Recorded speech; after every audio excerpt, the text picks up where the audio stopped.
жумушубуз татаалыраак кызым. Биз дайым саат 4-те ойгонобуз.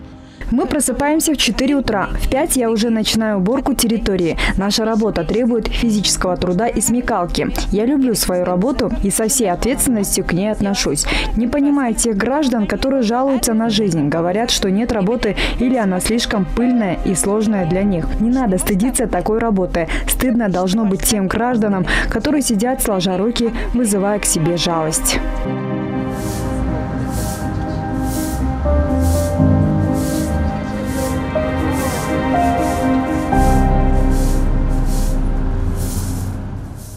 Иштеп келатабыз, жылдан жылга өсүш бар.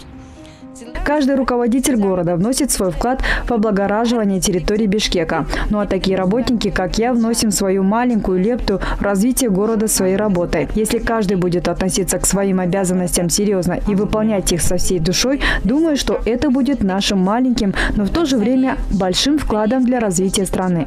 Райымжанова Напа Апишевна, Бишкек шаарынын мэриясынын тазалык муниципалдык ишканасынын кызматкери. Мен ошончо элдин ичинен тандалып барганыма сыймыктандым. Бирок баягы кол чапканда дагы мен аябай жакшы кабыл алышты. Мага аябай толкундоо менен көп купчалуулар болду. Когда я поднялась на сцену, я была горда и взволнована, так как из тысяч людей именно мне выпала возможность получить госнаграду за свой труд наряду с выдающимися личностями Кыргызстана. Это неописуемые чувства.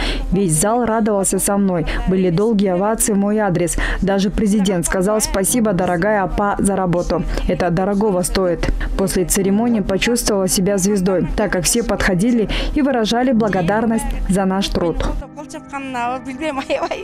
Чабышты.